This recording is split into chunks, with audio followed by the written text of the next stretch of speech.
तो देखो, ब्रह्म मुहूर्त का मतलब तो होता है सबसे पहले वाला पुराने मुहूर्त के हिसाब से कि जब ब्रह्म का बात छिड़ जाए तब ब्रह्म मुहूर्त। अब बाद में जो बाद में अंट संट हुआ, श्रुति के बाद ये सब जो जुड़ा और मान्यताएं जो गलत फलत, फिर मान्यताओं के हिसाब से हम लगा, वरना ब्रह्म का बात जब भी छिड़ गया तभी ब्रह्म मुहूर्त होता था।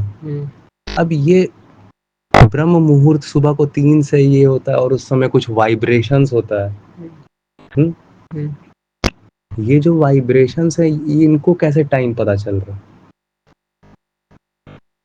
इनको कैसे टाइम पता चल रहा है? एग्जैक्ट।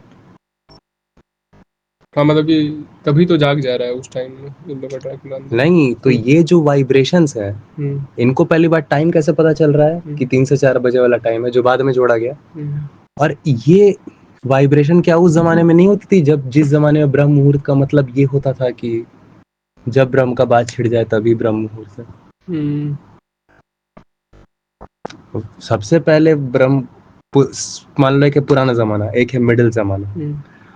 पुराने जमाने में जब पहली बार जब ब्रह्म मुहूर्त का मतलब आया तब उसका मतलब होता था जब भी ब्रह्म का बात छिड़ जाए। और फिर एक जमाना आया जिसमें गलत मीनिंग करके ये किया गया कि 3 बजे ही सुबह को ब्रह्म मुहूर्त है। तो और इस समय लोग बोलने लगे वाइब्रेशन, लेकिन ब्रह्म मुहूर्त तो उससे पहले का शब्द है।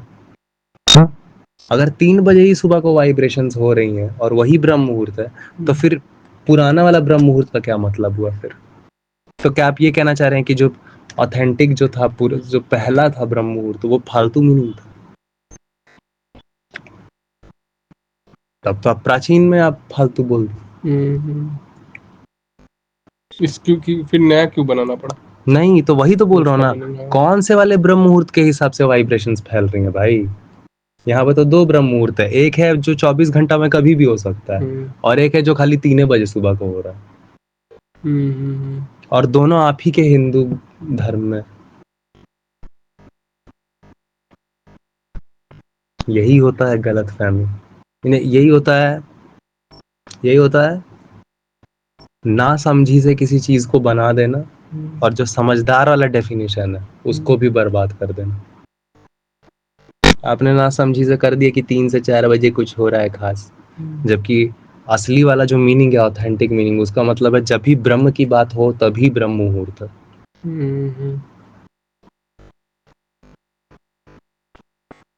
एक ब्रह्म मुहूर्त है आज से 500 साल पहले वाला डेफिनेशन, एक ब्रह्म मुहूर्त है आज से 1500 साल पहले वाला डेफिनेशन। ठीक है, उसमें क्या मीनिंग है ब्रह्म मुहूर्त का? कि एक में 1500 साल पहले वाले में कि जब बात हो जाए ब्रह्म का, और 500 साल पहले वाले में 3 से लेके 4 बजे। तो वाइब्रेशंस किस टाइम के हिसाब से फैल रही हैं भैया? वाइब्रेशन किस डेफिनेशन के हिसाब से फैलेंगे? अरे वाइब्रेशन है ही नहीं, पहली बात तो। दूसरी बात, समय के साथ जैसे हर श्रुति का जो नॉलेज होता है उसको बिगाड़ा गया, फंडामेंटल्स को, वैसे ही ये चीज भी बिगड़ी हुई आई है। कृष्ण भगवान का सब लोग बोल बोल के कृष्ण जी माखन खाते थे घंटा। जो असलियत में सबसे पहली बार जब कृष्ण का जिक्र हुआ है सबसे पहली बार, तो श्रुति ग्रंथ और स्मृति के बिल्कुल स्टार्ट में हुआ है। और जो जब भगवत गीता बनी है, भगवत गीता के 800 साल के बाद, 800 साल के बाद तेरी 800 पीढ़ी बीत जाएगी, उतने 800 साल के बाद, ठीक है ना, 800 साल के बाद जाकर महाभारत पुराण को वापस लिखा गया है, जिसमें माखन ताखन सब जोड़ा गया। किसको मैं मानूं? ऑथेंटिक तो जाके चेक कर लो।